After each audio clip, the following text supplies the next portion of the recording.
People are fascinating, and I believe that everyone has a story to tell of their travels, hobbies, passions, and experiences. I want to get those stories told so they can entertain, inspire, and showcase the amazing talents of people and giving you, the listener, food for thought. My guests have taken risks, put themselves out there, created businesses, or taken their passion to the next level. I feel very privileged and honoured to tell all those stories in my All About You podcast. Enjoy the conversation. Welcome to another conversation on the All About You podcast. And today my guest is Monique, and we are talking about hypnotherapy and Reiki. Monique, welcome to the podcast. Thank you for having me, Sheila. So, Monique, before we get into the conversation, hypnotherapy and Reiki, can you just explain what they are, what they do, and why we need to know about them? My pleasure. Thank you. Reiki, I like to make everything simple and kind of explain it to people like they're kids, because a lot of times people get too into what they're explaining. And I know I personally will listen to a podcast and be like, wait a minute, I still don't get it. So I'll make it really simple. Reiki is energy healing. We have energy within us, but using Reiki, you're not using your own energy. You're using energy from the earth, the energy that's around you. And you are the conduit controlling that energy and passing it through from you to another person, to a plant, to land, whatever you want to give that energy to. And with that, you can also take energy, anything less than positive, anything unneeded, remove that energy through you and put it into the earth so it can be transmuted into something positive. So Reiki, really simply put, is energy healing. Hypnotherapy is using hypnosis as a form of therapy. And I think most people are familiar with what they see either on stage or in movies where somebody gets hypnotized. They might see the clock or pendulum going back and forth. You're getting sleepy. Or a stage hypnotist where they kind of smack them on the forehead and say, sleep. That's not what I do. My form of hypnotherapy is getting somebody comfortable. And I just ask them to listen and imagine what I'm telling them. And what's going on as I'm talking, and what we call an induction, is their conscious mind is getting occupied so the subconscious can come through. So the brain waves, you have the beta, which is you're awake, you're aware. Then it goes to alpha, theta, delta. And we want to get you down into theta. If you're in delta, you're just out cold. We can still work with you, but I like to go back and forth with people communicating, because it's easy to hypnotize somebody, but the real therapy aspect is what you do when they're hypnotized. So as a hypnotherapist, we bring you into hypnosis, and depending on what you want to work on, we get to work. So a part of hypnotherapy I feel everyone should do is parts therapy. Parts therapy is when you're in hypnosis, you get in touch with the different parts of yourself, the physical you, the mental, intellectual you, the emotional you, and the spiritual you. And then we can add in the mother or father you, son, daughter, whatever other parts of you there are. And what you're doing is you're getting face to face with them, whether you're visual, more auditory, you just know something's going on, but you're with that part of you. And you find out what they need. You notice them. You observe them. What do they need? And you give it to them. And while all that is happening, I'm taking notes, because I'm trying to find out what you need. And then not just what you need, but how we actually, in your unhypnotized state, get that. A lot of times, for example, somebody, they're run down, they're not taking care of themselves. And the parts of them will say, you need to rest more. You need to do things for yourself more. And then I always say, well, if it was so easy, they would have done it by now. How do we get there realistically? And we learn the baby steps of how to realistically find the solutions to give you what you need. And there is work involved in hypnotherapy. People think, oh, I'm just going to sit back, close my eyes, and you do all the work. It can work that way, sort of, but you have to want it. You have to trust the information. You have to believe that it's true and that it will work. And so it almost is like a meditation, but it's deeper. And the person is guiding you and helping you get to where you need to be.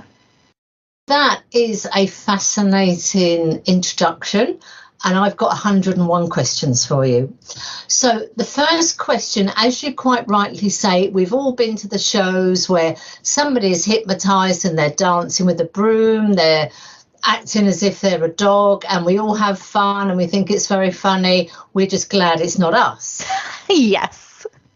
But you are talking about working with somebody for particular issues and reasons.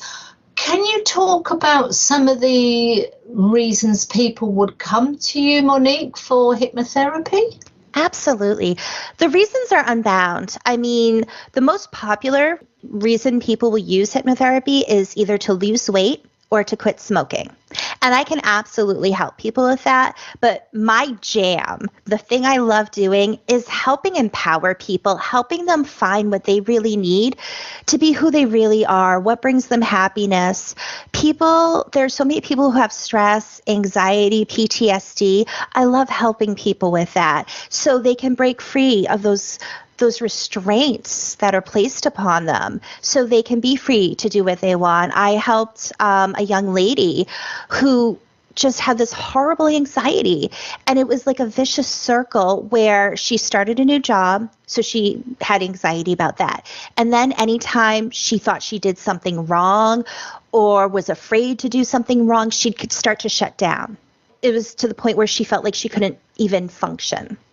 I had one session with her. And not everything will get fixed in one session, but she did the work. We did parts therapy. She listened to what the parts of her had to say. She did what the baby steps. We figured out, she needed to meditate more. And I asked her spiritual self, well, how do we do that? And the spiritual self said, start by going outside for like 5 minutes. And then go out for 10 minutes, and then go out for a 5-minute walk. But do it in nature. Look at the trees, look at the birds. And by going for the walk, you're getting out, you're exercising, but you're also connecting with nature, and you're allowing your mind to start drifting into a slightly meditative state. And that was the beginning of her baby steps. And again, that's why I say you have to do some work. If your mind and your body is telling you you need this, but you ignore it, well, nothing's going to change. I help people who want to connect with their guides, their ancestors. I do a dragon connection hypnotherapy session. There are dragons. Dragons are real, but most people don't see them. But they're here helping us. They're paving the way for us. They're guiding us. So I'll bring you into hypnosis, and we call your dragons, and you get to meet them, and you find out about them. What you can do, it's just boundless with what you can do, because the mind is so powerful. You can alleviate pain. I'm also a certified stress management consultant.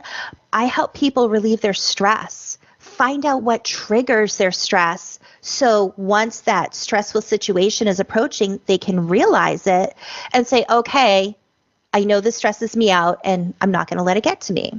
There's so much hypnotherapy can do. I also help people with past life regressions.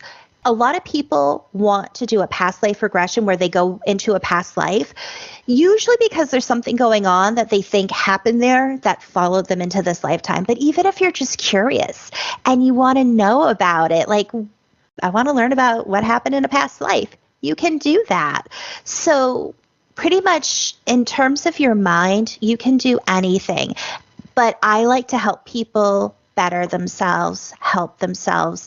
I'm always talking about how important self-care is. Therapy is a form of self-care. It's interesting you talk about therapy and self-care. I think particularly over the last couple of years where we've gone through the pandemic, and I know we're still talking about it, it's still out there, self-care has become a lot more than lighting a candle, putting on your pajamas and having a bubbly bath.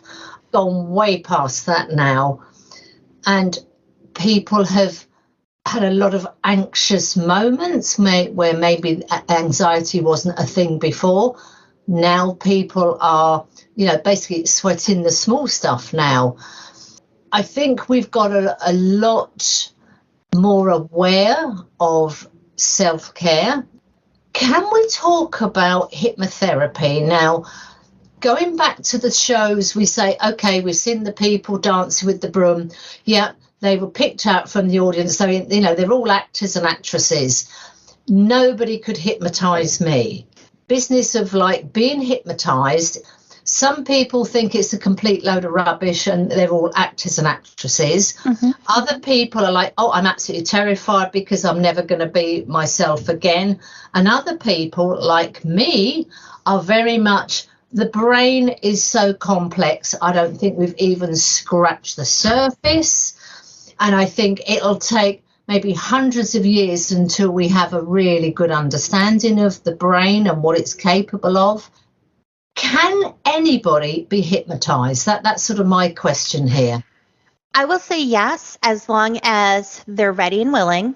If you're not ready and you're not willing, it's going to be difficult. You also have to trust the information and you have to believe it will work. So I have a friend and colleague who hypnotized somebody, and it was a situation where she didn't want it. She didn't want the change. She just wanted to shut her friends up because they were like, you need to do something about this. Just like if you're being nagged about quitting smoking, so you say, okay, I'll go to a hypnotherapist, it's not going to work because you don't want it. You have to want it. You have to trust the information and you have to believe it will work. I hypnotized a friend and colleague to help with his insomnia. And it did help to a certain point, but he still was so ingrained in his mind he needed his supplements to help him sleep that it took longer for it to work for him until he finally got to the point of, I don't need this. And yes, I can do all of this. So that is important. I think it's also important depending on who you're working with, because the way you speak is important. If you are not a visual person and I tell you to close your eyes and see a tree, well, you're not going to see anything if you're not visual. But if I say, close your eyes and just imagine a tree in whatever way you might see it, know it's there, you might hear the leaves rustling in the wind, you might feel the bark. So we're trying to incorporate all the senses. That's another way of helping people get into hypnosis. I will say with staged hypnotherapy, part of the reason why that can work is one, people are willing to do it. And two, when you're in a state of shock, you're easier to be hypnotized. So when you get shocked and you're like, oh, and it startles you, that moment is taken advantage of to bring you into hypnosis. If you come across a car accident and there's a person in the car and they're bleeding and they're in trauma, they're in shock, you can say to them, you are okay. And look, the bleeding's slowing down. Oh, wow, look, it's stopping. The bleeding can actually stop because they're listening to you and their mind is so powerful. It's saying, oh, okay, and the bleeding will slow down and stop. Again, pointing out how powerful our minds are. So with that stage hypnotist, you're getting them in that quick sense of shock. And it also is about connecting to feelings. And so that's what I do is I connect with a feeling. I have you connect with that feeling. When I first got hypnotized, I remember my instructor, and I'm just thinking, okay, I've never been hypnotized before. And my mind goes. I was just thinking, I don't think I'm hypnotized. I don't think this is working. He's going to know I'm not hypnotized. And then I kept having to swallow because part of being hypnotized, you tend to salivate a lot and have to swallow. But I didn't know that. And then I'm thinking, I keep swallowing. He's going to know I'm not hypnotized. And the next thing I knew, I'm thinking, oh, wait, he's talking. I need to pay attention. I just, boom, went down. So it's different for everyone. And in my opinion, part of a good hypnotherapist is being able to have a good consult with your client to learn how their mind works. Also telling them that it's okay if you're doing this And then it pops in your head, oh, I got to remember to take the steak out for dinner tonight. That stuff happens. It's normal. And the waves of awareness go up and down, just like the waves in an ocean. So you might be super aware all the way to barely knowing, like, wait a minute, what are they saying? And anywhere in between. And that's all normal. And then just paying attention to your client. There are different cues physically that I look for in a client. So when you get hypnotized, your body will start to slouch, your shoulders and neck will sink. I'm looking at the movement behind your eyelids, your breathing, all these little cues. I'm listening to how you're talking and what you're saying. And I personally get into a meditative state, as I'm hypnotizing, so I can better connect with my client. My personal way of doing it, I do a quick little cleansing. I connect with my guides. I ask to help them guide me for my client as long as it's within our highest good. And I'll pull crystals. And I start the session and I get into a meditative state, which helps me feel where they are and where to go. Because sometimes people will be hesitant about where they want to go. And it's about knowing when to push and when not to push if somebody doesn't want to face something. I also tell my clients, because this is what I've learned from doing it, people will sometimes say, I'm not getting anything, when in fact they are. Either they don't want to face it or they don't want to say it out loud. So I tell them, that's okay if that happens. But just tell me, either say, it's something I don't want to deal with, or it's something I don't want to say out loud. And we can go from there. But that way we're not wasting time with me trying to help you get something that you do have. So I think being comfortable with your hypnotherapist is very important as well.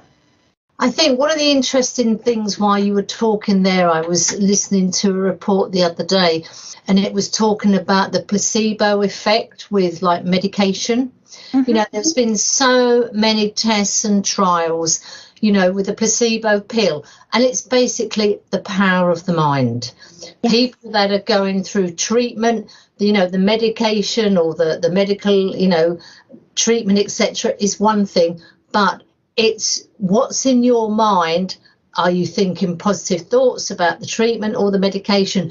So we have got so much evidence that our minds can make a huge difference to what the medical profession are offering or what they're prescribing for you. And, you know, a lot of doctors say it's what the patient thinks in their own mind makes such a difference. Medicine can go so far, but we, you know, the positivity of the patient makes that huge difference. Absolutely. It really does. And I don't know if you or your listeners have ever noticed, you ever know the person who's been like, cancer runs in my family, I'm going to get cancer, I know it, I'm going to get cancer. And all they do is talk about how they're going to get cancer. And then, oh, shocker, they get cancer. I personally feel it's because you're telling your body to get cancer when you obsess over things. And why not do it in the opposite way of, I'm healthy? They might have gotten cancer, but I am healthy and I am, you know, I take care of myself. And give yourself positive. I'm all about positive affirmations. I have 3 boys, and my husband and I, every night, we do affirmations with our kids, and we include like, I am healthy. The last 2 are I am loving and I am loved. And then their names, I am, and they say their name. But I think it's so important to have positive self-talk. And I think it's important that instead of allowing ourselves to focus and dwell on these negative things that can happen, focus on the positive things that can happen and align with that. Because your mind is going to say, oh, yeah, I am healthy. Yeah, we're healthy. We want to be healthy, you know, and bring that, manifest that to your reality. Because you were like, if you say, I can't do something, well, you're absolutely right. You can't, because you just decided you can't. Your mind and your body is going to say, oh, I can't. But when you say, I can, it might take a while to get there. It might take work to get there. But you can. because you put it in your mind, you can. So even if you got diagnosed with cancer, I think just having that positive, I can do this, I can beat this. It's about your will. It's about your mindset. That is so interesting what you're saying, because if we think about our self-talk, it's so negative. We would never dream of talking to another person the way we talk. We're like, oh, you're stupid. Why can't you get, what's wrong with you? And that is just wrong on so many levels. If only we would go, you're so stupid. Hang on a minute. No, I'm not. I've done something wrong, or something hasn't gone as well. Okay, you're not stupid. It just didn't quite go as you wanted. But we don't. We just stop with the negative. And I think that is a defense mechanism for so many people right off the bat. I've been guilty of it, where I'm going to make fun of myself. Like when I was a kid, I got made fun of, I got bullied. So I went into the self-deprecating state of mind of, let me make fun of myself first, so they've got nothing against me. And people do that, or people are just around negative people. And it becomes very difficult to, I still catch myself sometimes. I'm like, wait a minute, no, I'm not stupid. It is okay to feel your feelings. And again, this is what I've talked about in the past with self-care. Do you ever have somebody who says, oh, well, you shouldn't feel that way? Like, who are you to tell me how I should feel? You don't know what I've been through in my life. You don't know what's happened to me. Don't tell me how I should feel. It's important to allow yourself to feel those feelings. However, it's also important to feel it and then stop and look at it and say, why do I feel this way? Do I feel weak? Do I feel stupid? How is this making me feel? Is it making me feel bad? And why? And then reflect and learn from it. Because when you actually stop and you say, but why am I feeling this way? You can learn so much and grow from it. So, for example, if I got into a fight with a friend and I'll stop and say, like, I'm hurt, but why? What happened? I look at the situation. I say, is there anything I could have done to cause this situation? Then I get to the point of looking at it from all angles and then say, okay, well, I have a choice now.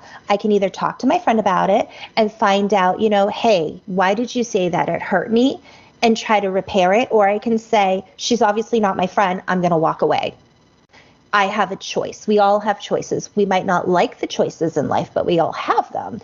But it's a matter of really getting in touch with yourself and figuring out why, and then what to do about it and how to make it better. So in the future, if that comes up, you can quickly assess the situation, and you might not feel those hard feelings because you've been through it and you have a better understanding of how and why that's happening. And I guess it's really stopping those negative thoughts and going, okay, that's a negative thought. What can I replace it with? For example, oh, God, you're so stupid, you've messed that up. Mm-hmm. Okay, hang on a second. How can I replace what I've just said to myself with something more positive? It's catching ourselves so it doesn't escalate and going, okay, let's just stop and let's backtrack. Let's say something loving and motivating to ourselves. It could be something as simple as you blew a stop sign. There's nobody around. Here in the States, we have a saying, no cop, no stop. I've heard people say that.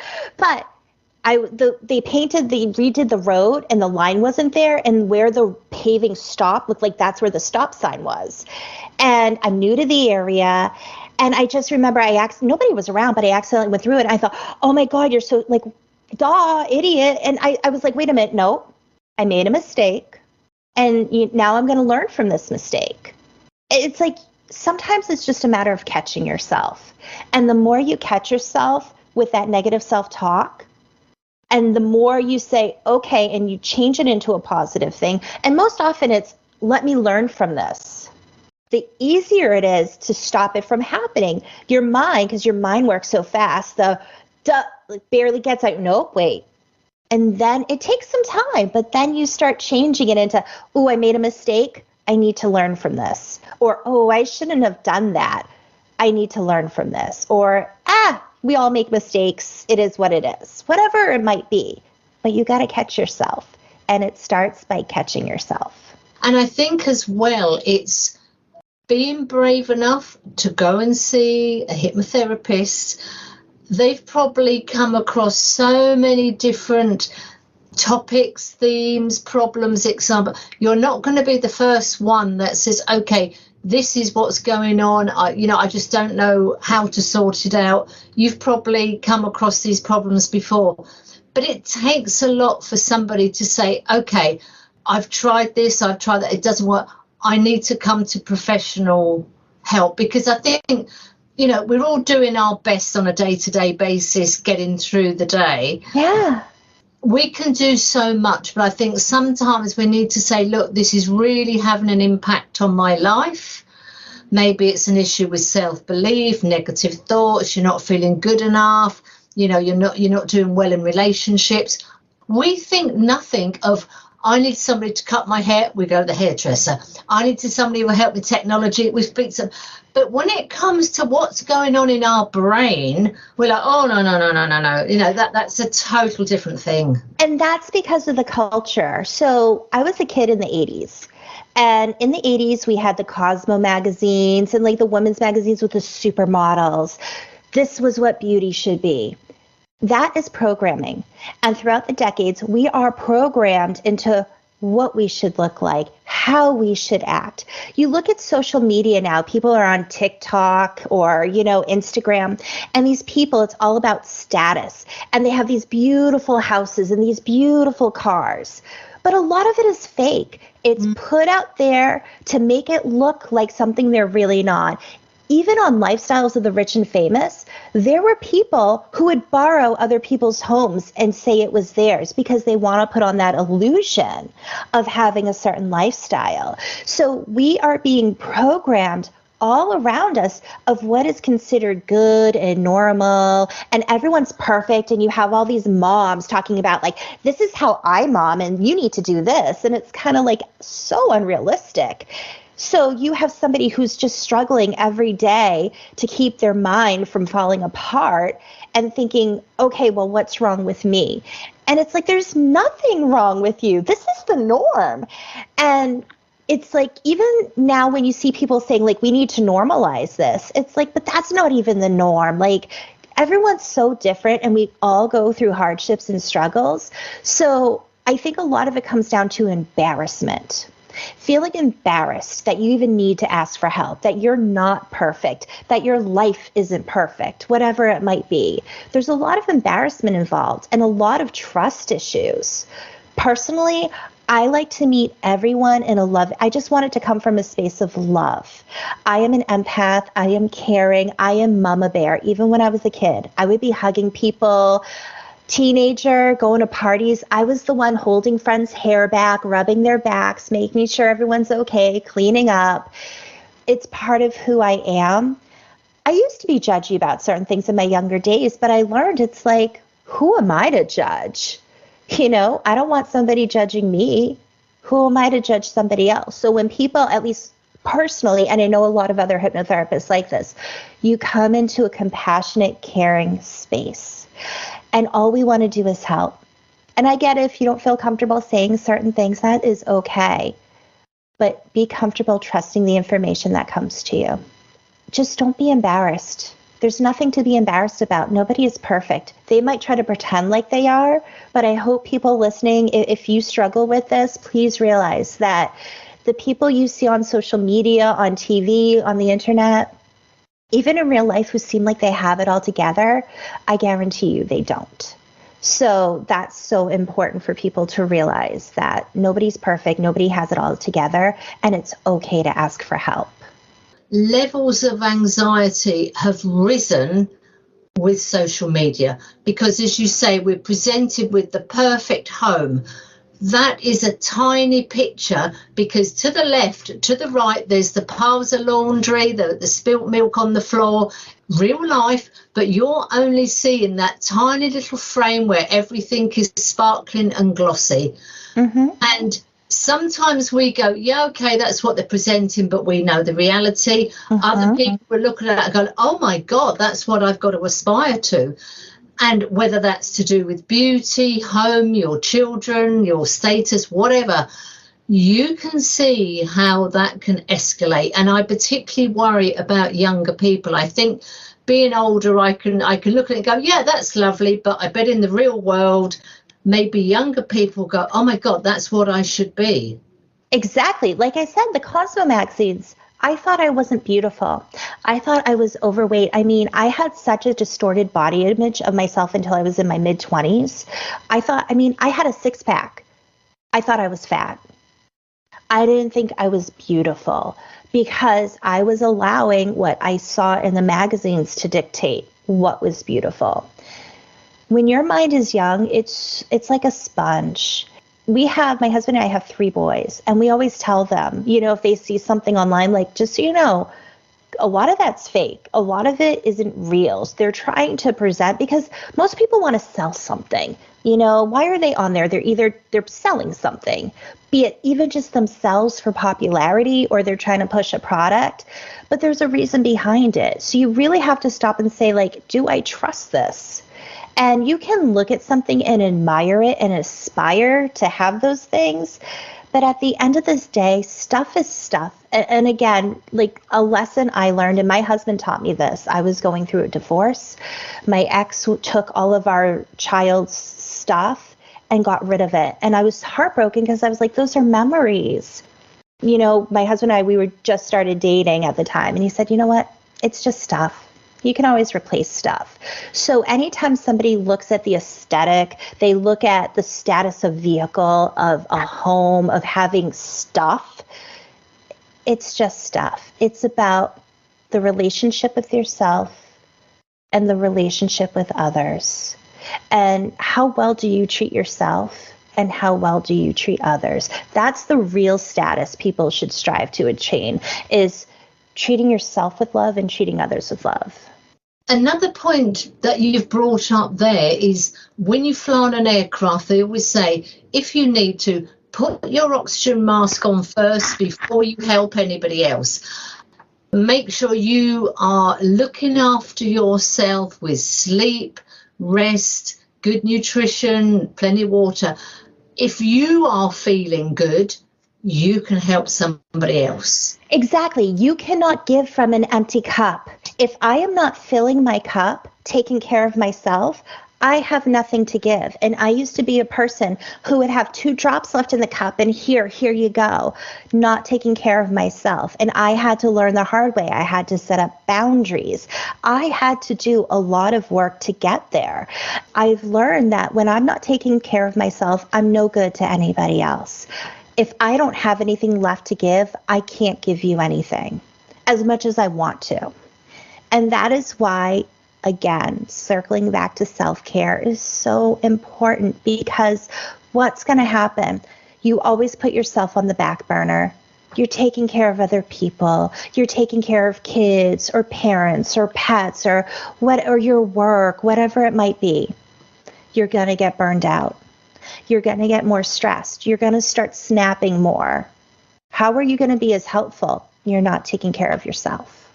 And I think that is so true, though, particularly for women. Yep. I see it all the time. I feel like there's a lot of men who are good with their boundaries. Personally speaking, I struggled a lot. I struggled with when I say no, especially, and I'm not trying to make this a man versus woman thing. I'm just saying my perspective. Men would push. Well, why? Oh, you can do it. And that, that would grind my gears. It's like, why? And I started feeling the need to have to over-explain to people, because I felt, well, I can't just say no. I have to get in this whole explanation why, or people won't accept it. That's a boundary. And I feel a lot of times, especially females, but it happens to men too, we lack strong boundaries. So if ever you're not taking care of yourself, I think it's really important to stop and say, where are my boundaries? I used to personally be a walking doormat, and people would step all over me because I always felt like somebody has to step up and help. I'm the kind of person, you do what's right not what's easy. And if somebody needs help, you step up and you be the one to help them. But as I got older, I realized people take advantage of that. There are people out there who will just take and take and take. That's why you need boundaries. You can be a good, loving, caring, giving person, but you have to protect yourself with boundaries. That's like, do you leave your doors and windows wide open at night for anyone to walk in and take stuff from your home? No. So why would you do that with your energy? Gotta have those boundaries. That is absolutely fascinating, isn't it? Can I just ask you, Monique? Yeah. The people you see for hypnotherapy, would you say the majority is female? Yes, the majority of my clients are female. I've worked with men, but the majority are female. And again, I think for the men listening, there's nothing wrong with saying you need some help. And I think there's still, again, that programming of the macho-ness in the mind of I'm a big, strong man and I can't ask for help. And it's funny, men and women both think the same thing. It just shows in different ways. So the women, we give and we give. There's so many mothers, caretakers, and they need help. They have to be the strong one. You know, women, we have to show how strong we are. And then there's the men who we have to show how strong we are. And they can be caretakers. They can be, you know, getting the work done. It's like we all need help. We all need to take care of ourselves. It's just, I feel like men and women can show it in different ways. But at the end of the day, it's them either lacking boundary or pushing so hard they're not taking care of themselves. I think sometimes guys just have a bit of a harder time admitting it, be it to themselves or to other people, because there is that persona of I have to be strong and I have to be tough.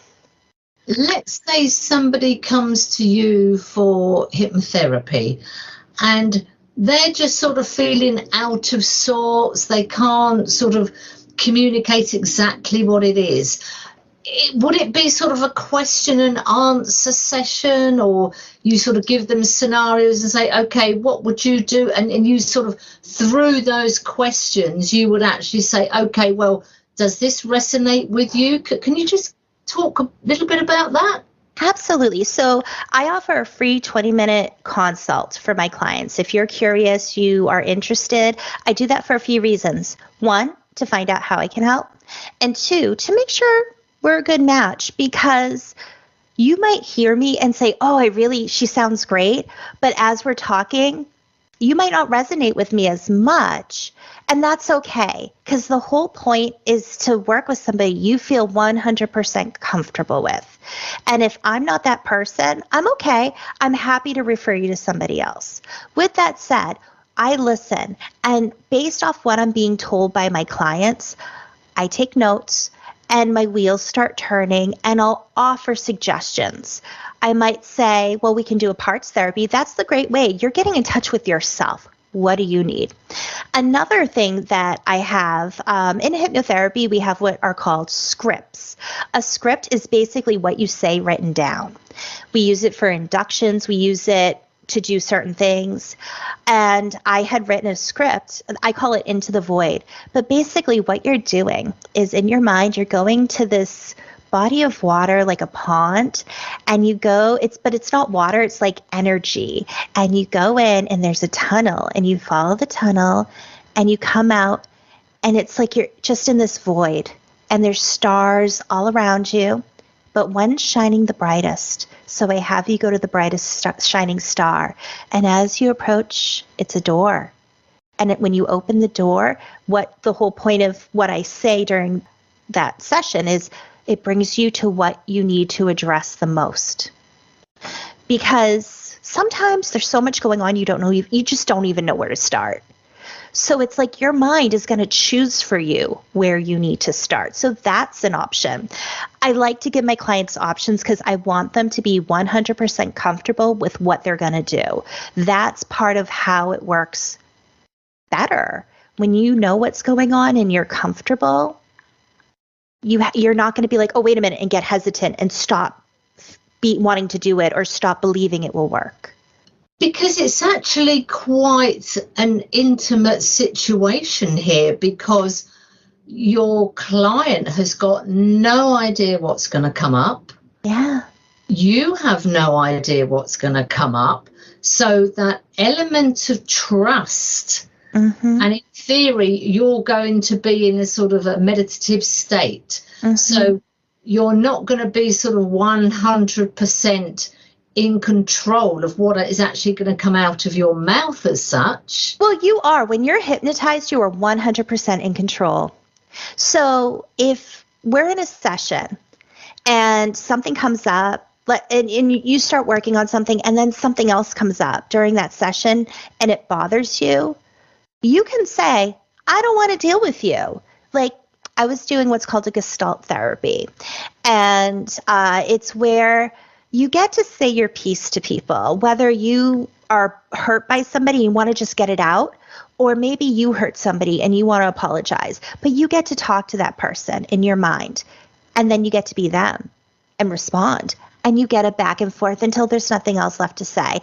And if it's a matter of somebody wronging you or hurting you, you get the option of forgiving them or letting it go. Because I tell people, not forgiving somebody is like drinking poison and expecting the other person to die.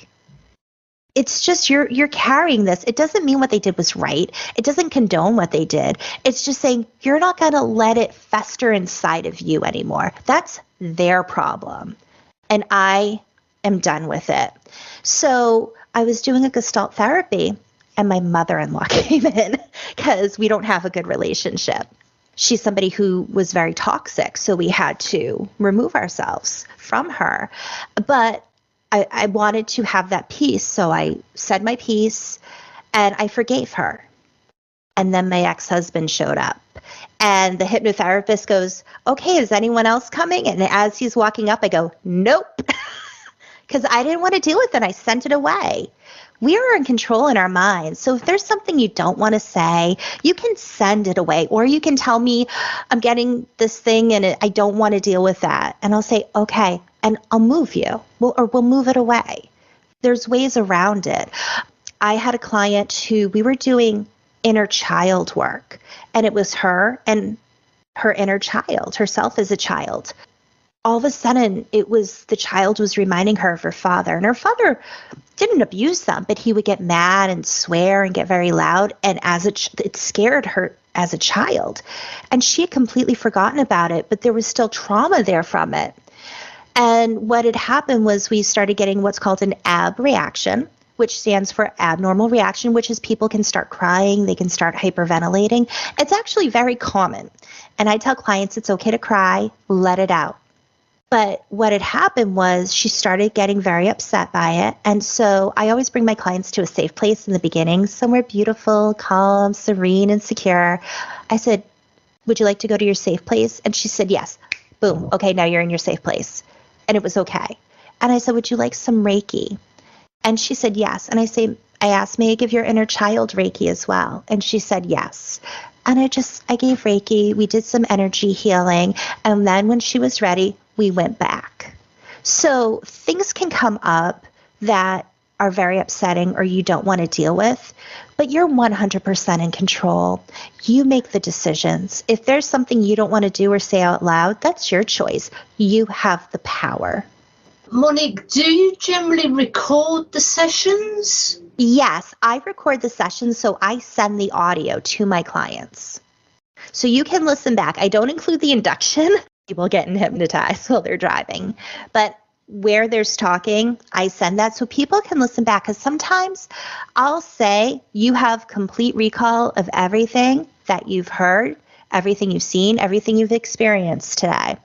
But it's still nice to have that and listen back. Because sometimes you just need that reminder. Sometimes we get off track and you get to have that tangible thing where you can go back and say, yeah, I've been slipping on doing this. I need to do that more. After the session, you sort of bring the person sort of back to the land of consciousness as such. I don't want to say the land of the living. We emerge. Yeah, Exactly. you're emerged from hypnosis. Like that. And how do they generally feel? A lot of times, because the clients that I mostly work with, we're doing a lot of work, they can feel a little tired. I tell them alert, relaxed, refreshed, aware, full of energy. But when you're ready to go to sleep tonight, you fall asleep with ease. Because sometimes it's like 8 o'clock at night for people. I don't want them being wired.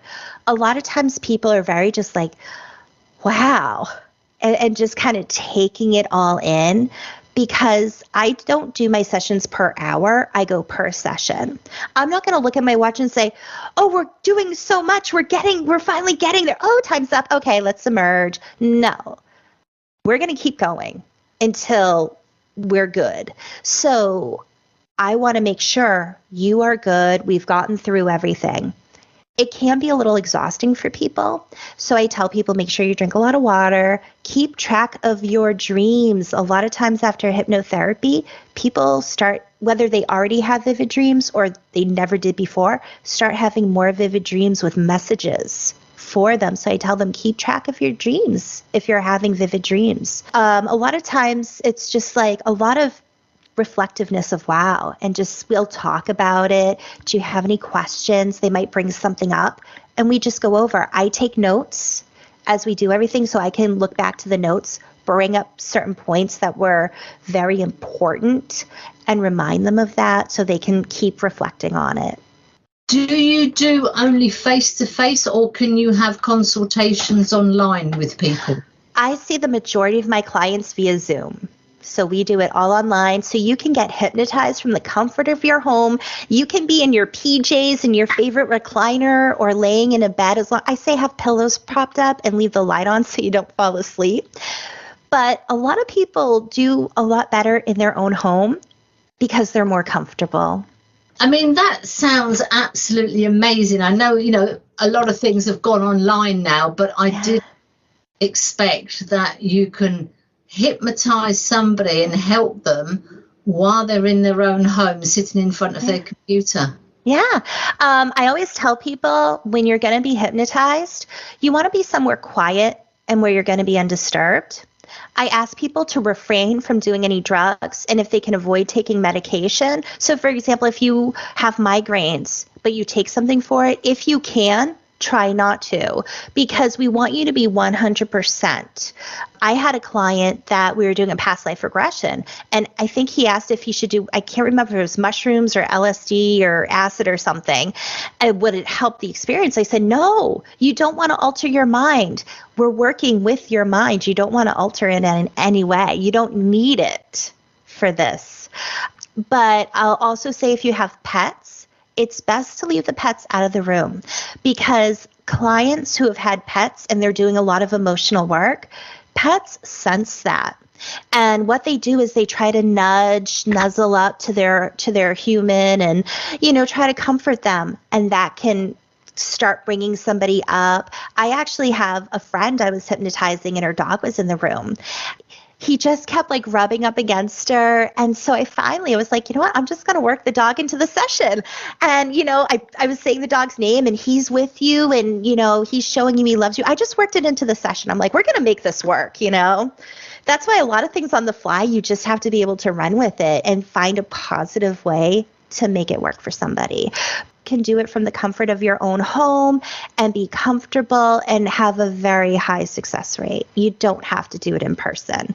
The only thing I can't do in person is respectively touch somebody. So if I wanted to do what we call a trigger, setting something through touch, I can't physically touch you, but I don't need to. If I want to put in a trigger to have a certain feeling available to you at any time, I can say, put your ring finger and your thumb together like an O. And when those two fingers touch, you instantly feel, and it's whatever feeling. So we can do so much without having to physically be in the same room. This is just one of the benefits of technology, isn't it? You've got your own therapist in your own home, which we couldn't even have thought about before the pandemic. I know. Monique, is there anything you want to cover before we finish the conversation? I know we've gone through so much. Anyone listening, I just want to say that, like I said before, self-care is really important. I don't ever want anyone to feel embarrassed by what they're going through, because trust me, I've been through a lot, and it's not a comparison. Like, people can't be comparing their trauma to other people's trauma because we haven't walked their shoes. And so don't feel embarrassed. Don't feel ashamed. Just, if you feel you need help, it's okay to ask for help. And even if you're interested in hypnotherapy, but I don't sound like the right person for you, reach out, but just make sure whoever you go to, they do a free consult. I think that's really important because you want to make sure you feel comfortable with the person. Look for red flags. Unfortunately, there are people out there who just do it for the money, and that's all they care about. And so it's like, you want to make sure you're comfortable with the person. And if you tell somebody, thanks, I'm not comfortable or whatever, they should not be offended by that. They should say, okay. And personally, if you tell me that, if you want, I'll reach out to a colleague. I will help find somebody else for you. It's all about comfort. Listen to your gut. And if your gut is telling you something, it's so important to listen to it. You want to make sure whoever you're asking for help, you feel comfortable with. Oh, I think that's brilliant advice. So, Monique, we'll put all your contact details, everything with the podcast. Thank you for such an enlightening podcast, dispelling the myths and what it is, what it isn't, what it can do. And I think the most important thing is reach out to somebody. Nobody has to try and sort themselves out on their own. There are professionals to help. It'll be a lot quicker and a lot easier reaching out to a professional than trying to plow your way through problems. We've all got issues with various things, and sometimes we just have to say, okay, I need somebody who can help me. And absolutely, there is nothing negative about that. No, and even healers need healers.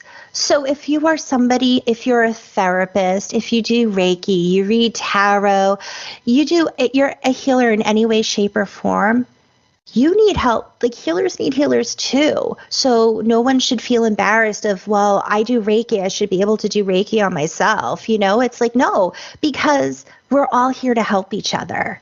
We were given hands not to push each other down, but to help lift each other up. So let's take advantage of that. Monique, thank you. Thank you so much for having me on. This was such a lovely conversation. I hope you enjoyed the conversation. Please subscribe on whatever platform you are using. It is free, and if you would like to tell your story, please contact me on allaboutyoupodcast@yahoo.com and let's tell your story.